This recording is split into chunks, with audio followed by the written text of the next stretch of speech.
أعوذ بالله من الشيطان الرجيم. بسم الله الرحمن الرحيم.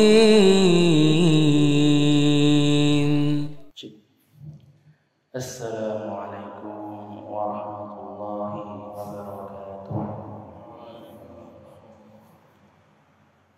الحمد لله إن الحمد لله نحمده ونستعينه ونستغفره ونعوذ بالله من شرور أنفسنا ومن سيئات أعمالنا من يهده الله فلا مضل له ومن يضلله فلا هادي له أشهد أن لا إله إلا الله وحده لا شريك له وأشهد أن محمدا عبده ورسوله. Alhamdulillah, segala puji marilah kita panjatkan kehadirat Allah Subhanahu wa taala yang pada pagi hari ini kita masih diberi kenikmatan dari mulai kesehatan badan kita, keluangan waktu kita, dan yang paling utama adalah kenikmatan iman dan Islam dalam hati kita, sehingga pada subuh ini kita masih digerakkan oleh Allah Ta'ala untuk melaksanakan sholat berjamaah di Masjid Ar-Rahman ini. Shalawat serta salam selalu kita haturkan kepada junjungan kita Rasulullah Muhammad Sallallahu Alaihi Wasallam, kepada seluruh keluarganya, para sahabatnya, para tabiin, para tabiut tabiin, dan semoga kita semua selalu menjadi bagian dari pengikut beliau sampai hari kebangkitan kelak. Amin. Jamaah rahimani wa rahimakumullah, insyaallah pada kesempatan pagi ini kita masih melanjutkan pembahasan dari kitab Ad-Da'wah Dawa karangan Ibnu Qayyim Al-Jauzi rahimahullahu taala, masih di bab hukuman kepada suatu dosa.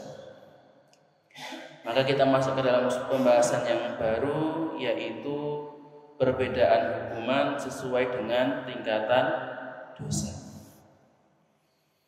Maka karena sifat Allah adalah Al-Adl, Allah itu Maha Adil, ya, tidak pernah mendolimi hambanya, maka hukuman yang Allah berikan juga sesuai dengan kesalahan masing-masing.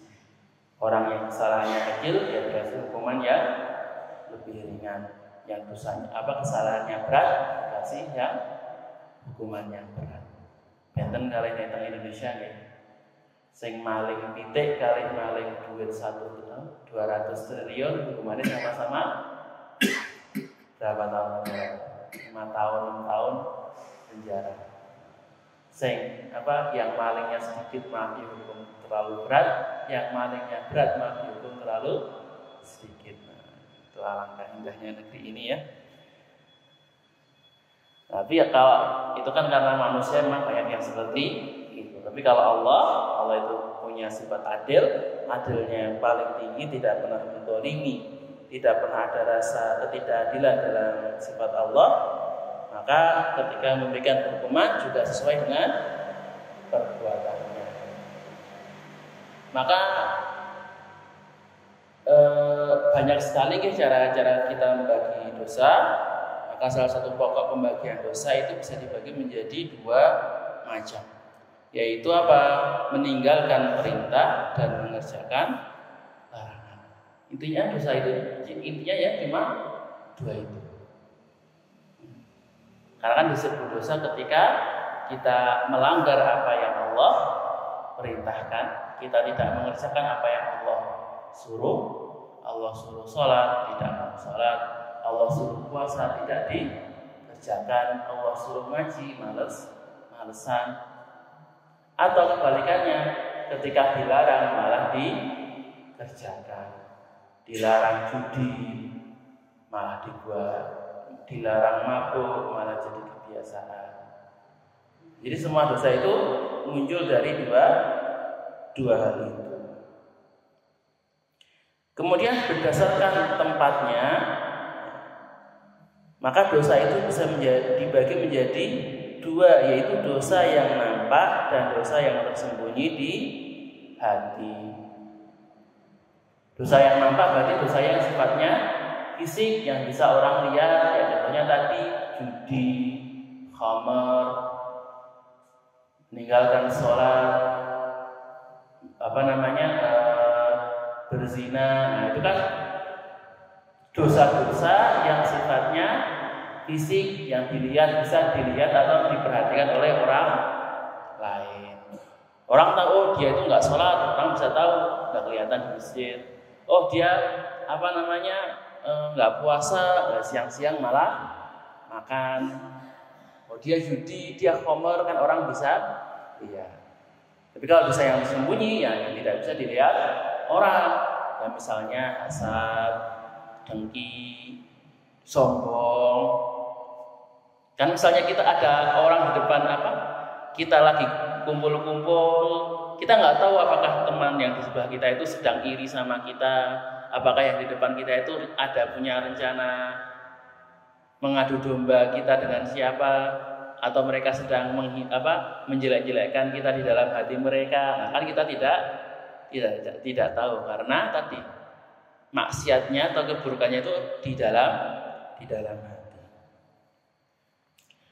Nah, kemudian berdasarkan objek dosanya, maka dosa itu dibagi menjadi dosa kepada Allah dan dosa kepada makhluk. Walaupun sebenarnya kalau dosa kepada makhluk itu juga termasuk dosa kepada Allah, cuma dinamakan hak makhluk karena selain daripada Allah ada hak makhluk juga yang harus ditunaikan. Maka kalau dosa kepada Allah, ya dosanya itu hanya kepada Allah saja, melanggar perintah Allah, ya biasanya berupa ibadah madhah atau maksiat yang sifatnya pribadi, yang hanya menyakiti diri sendiri.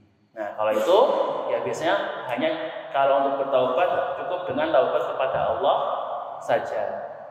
Nah, tapi kalau dosa yang melibatkan hak kepada makhluk, berarti dosanya ini ada unsur menyakiti makhluk atau mengambil hak makhluk. Contohnya apa? Ya, misalnya mendolimi orang lain, mencuri harta orang lain, memukul, menjelek-jelekkan, menghibah, mengadu domba, dan dosa-dosa lain yang merugikan atau mencelakakan orang lain. Ataupun kalau tidak orang lain, ya makhluk lain seperti hewan, ya menyiksa hewan atau mempermainkan hewan, atau misalnya tumbuh-tumbuhan, lingkungan, atau makhluk-makhluk yang lainnya. Nah, maka beda dengan dosa yang hanya kepada Allah saja. Kalau dosa kepada makhluk itu ketika bertaubat, selain bertaubat kepada Allah, juga harus membayar haknya yang dia ambil. Kalau kepada manusia, ya berarti harus mengganti. Misalnya ya kalau dia memukul, meminta maaf, apakah nanti korbannya mau membalas atau tidak, ya itu terserah korbannya. Tapi kita harus mengembalikannya. Kalau kita misalnya mengambil hartanya, ya kita kembalikan hartanya. Kalau kita tadi menghibah atau menjelek-jelekkan mereka, ya kita harus minta maaf. Kalau tadi kita memukul atau misalnya menghajarnya secara fisik, ya kita minta maaf, kemudian nanti terserah ya korbannya apakah balas memukul atau tidak. Nah, itu bisa. Ya, kemudian kalau misalnya dosa kepada lingkungan, ya merusak lingkungan, ya harus memperbaiki apa yang dia rusak. Contohnya misalnya orang kok menebang pohon di hutan tanpa izin, tanpa keperluan, cuma buat seneng-seneng, ya dia harus menanam kembali, harus menanam, merawat sampai tumbuh seperti sedia kala atau lebih baik. Selanjutnya Ibnu Qayyim menuliskan bahwa dosa itu bisa dibagi lagi menjadi 4 kelompok, yaitu malakiyah, syataniyah, sabiyah, dan bahimiyah. Ini derajat dosa sesuai dengan besarnya dosa. Nah, dosa yang pertama yaitu dosa malakiyah, yang menyandang sifat-sifat yang tidak selayaknya dari sifat-sifat rububiyah, seperti keagungan, kebesaran, keperkasaan, dan menjadikan makhluk sebagai Tuhan dan sebagainya. Jadi di sini dosanya itu masalah kepada Allah, urusan-urusan seperti syirik, bagaimana mereka itu menjadikan sesembahan atau menyematkan sifat-sifat ilahiyah kepada selain Allah Subhanahu wa ta'ala. Misalnya dia minta tadi menyembah kepada selain Allah, atau memberikan sesajen kepada selain Allah, mengalap berkah kepada selain Allah, ya, meminta sesuatu kepada selain Allah, baik itu kuburan, kepada wali, bahkan kepada nabi, itu juga tidak diperbolehkan. Bahkan tadi termasuk dosa syirik, ini dosa malakiyah, derajat dosa yang paling tinggi. Kemudian dosa yang selanjutnya adalah dosa syaitaniyah. Makanya adalah termasuk perbuatan-perbuatan syaitan seperti dengki, penipuan, makar, serta perintahnya untuk bermaksiat kepada Allah. Ini melarang dari ketaatannya serta berbuat bid'ah dalam agama Allah. Nah, kalau tadi dosanya masalah keyakinan, masalah bagaimana kita menuhankan Allah Ta'ala. Nah, kalau syaitaniyah itu lebih ke masalah tadi melakukan perbuatan-perbuatan melanggar ketentuan Allah, baik itu berupa maksiat ataupun berupa bid'ah dan kesesatan. Nah, ini dosanya tingkatnya di bawah malakiyah tadi. Kemudian yang ketiga, ini dosa sab'iyah. Dosa sab'iyah ini dosa permusuhan, kemarahan, dan menindas kaum lemah yang tidak mampu. Jadi kalau dosa dosa syaitaniyah tadi kan dosa yang melanggar perintah Allah, ya, lebih luas sifatnya, yang dalam urusan agama. Kemudian kalau dosa sab'iyah ini yang dosa yang merugikan orang lain, berupa kezaliman kepada orang lain. Jadi dia menindas orang, merampas harta orang, merampok, menjamret, ataupun dosa lain yang dia itu tadi menciptakan berbagai gangguan di kalangan manusia. Dan dosa yang paling akhir, nah ini dosa yang paling bawah adalah dosa bahimiyah.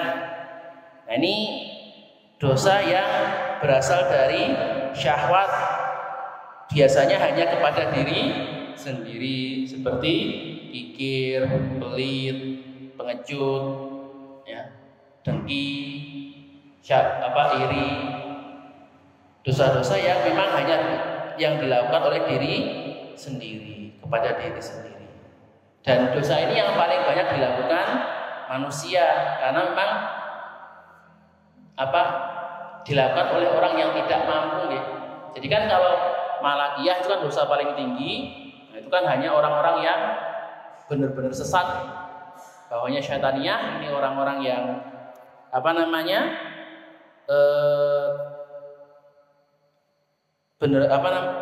orang-orang yang gimana bilangnya, tergoda oleh syaitan, ya, benar-benar terperosok dalam godaan syaitan. Kalau dosa sab'iyah itu dosanya orang yang punya power, punya kekuasaan, punya kekuatan. Kalau orang-orang yang sudah tidak bisa apa-apa, orang-orang biasa, ya dosanya tadi bahimiyah, dosa-dosa yang hanya kepada diri sendiri saja. Ya, tapi walaupun begitu, ya biasanya dosa itu mulai dari dosa ini, ya, dosa paling kecil, nanti lama-lama makin tinggi, makin naik. Awalnya baru diri sendiri, cuma dari hasad, dari dengki, tapi dengkinya dirawat, lama-lama jadi menjelek-jelekan orang, lama-lama jadi tadi menghina mereka, ngibahin mereka.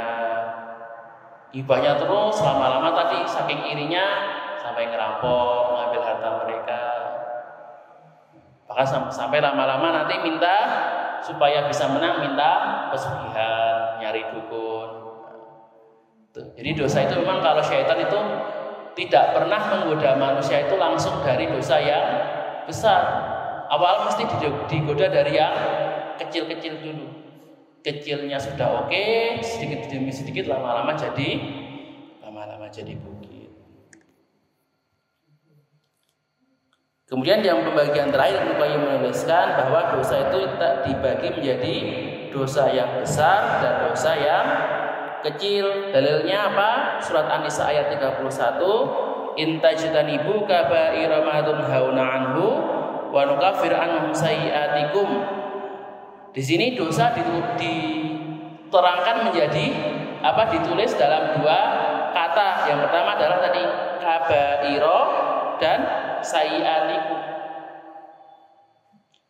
Jadi intajtanibu kaba'ira ma tunhauna anhu, jika kamu menjauhi dosa-dosa besar di antara dosa-dosa yang dilarang kamu mengerjakannya. Berarti kalau ada dosa kok ada dosa yang besar, berarti juga ada dosa yang kecil. Di hadis juga banyak disampaikan dosa besar itu apa ya, sebesar-besarnya dosa, bagian dari dosa-dosa besar dan yang lainnya. Maka bagaimana membedakan antara dosa yang besar dan dosa yang kecil? Maka ada beberapa cirinya dosa itu disebut dosa besar. Maka dosa besar itu yang pertama kalau disebut secara jelas bahwa ini adalah dosa besar. Contohnya dalam hadis kaba'irul itsm. Apakah kalian tahu perbuatan dosa yang paling besar? Atau Rasulullah mengatakan ada 7 dosa besar, 5 dosa besar, 3 dosa besar. Maka ketika disebut secara jelas bahwa itu adalah dosa besar, ya jelas ya, itu termasuk dosa yang besar. Kemudian ada orang yang mengatakan bahwa setiap larangan yang diiringi dengan ancaman, laknat, kemurkaan Allah atau hukuman adalah dosa besar. Contohnya, kan kalau di Al-Quran ada bahwa ada hukuman bagi orang yang mencuri. Nah itu berarti dosa besar. Hukuman bagi orang yang berzina, orang yang menuduh orang berzina, itu dosa besar karena ada hukumannya. Atau diiringi dengan laknat, bahwa Allah itu melaknat orang-orang yang Allah itu melaknat orang yang memakan riba. Allah melaknat orang yang memakai tato. Allah melaknat orang yang berpakaian menyerupai lawan jenisnya. Nah, ketika ada laknat Allah di situ, maka itu termasuk dosa yang besar. Atau diiringi dengan neraka, bahwa orang yang berbuat seperti ini maka dia di neraka, ar-rosi wal mutasi finnar misalkan. Itu berarti menunjukkan bahwa perbuatan tersebut adalah dosa besar. Ada juga yang mengatakan bahwa kalau ada hukuman hudnya, jadi ada hukuman syariatnya, maka itu termasuk dosa besar. Nah, selain dosa-dosa itu, kalau misalnya dosanya cuma larangan saja, maka itu termasuk dosa kecil. Contohnya apa? Larangan makan dengan tangan kiri. Itu larangan jelas hukumnya haram. Tapi kan tidak ada hukuman syariatnya, tidak diancam dengan neraka secara langsung maksudnya, dan tidak dilaknat. Maka ini termasuk dosa kecil. Ya, dan kesalahan-kesalahan lain yang tidak masuk dalam dosa besar tadi. Nah, bedanya apa kalau dosa besar sama dosa kecil? Nah, kalau dosa besar itu taubatnya harus penghapusan dosanya harus ditaubati. Jadi tidak bisa diampuni kalau belum bertaubat. Ya, maka tidak bisa dihapuskan dengan amal. Maka ketika Allah itu mengatakan Jumat itu menghapuskan sholat Jumat itu menghapuskan di antara sholat Jumat, kemudian Ramadan itu menghapuskan dosa di antara Ramadan, dan umrah itu menghapuskan dosa di antara 2 umrah. Maka dosa-dosa yang dihapus di sini itu adalah dosa-dosa kecil. Atau misalnya puasa Arafah menghapuskan dosa setahun sebelum dan sesudah, maka dosa-dosa yang bisa dihapus di sini, yang bisa dihapus oleh amalan-amalan adalah dosa yang kecil saja. Tapi kalau dosa-dosa besar tetap harus bertaubat. Kalau sampai mati kok belum bertaubat, ya belum bisa diampuni. Nanti pengampunannya bagaimana? Ya itu terserah Allah Ta'ala. Apakah nanti dibayar dengan pahala atau nanti tetap disiksa terlebih dahulu? Nah itu tergantung dengan kemurahan dan keadilan Allah Subhanahu wa Ta'ala. Baik jamaah rahimani wa rahimakumullah, itu insyaallah pembahasan terakhir dari masalah hukuman dosa. Insyaallah pada pertemuan ke depan kita masuk ke bab yang selanjutnya mengenai tauhid dan syirik. Untuk pagi ini saya cukupkan sampai di situ terlebih dahulu. Jika ada salah kata maka datangnya dari diri saya sendiri dan saya mohon maaf sebesar-besarnya. Dan jika ada kebenaran maka datangnya dari Allah Subhanahu wa Ta'ala. Dan semoga kebenaran ini bisa kita terapkan dalam kehidupan kita sehari-hari. Nun wal qalami wa ma yasturun fastabiqul khairat subhana rabbika rabbil izzati amma yasifun wa salamun alal mursalin walhamdulillahi rabbil alamin. Assalamu alaikum warahmatullahi wabarakatuh.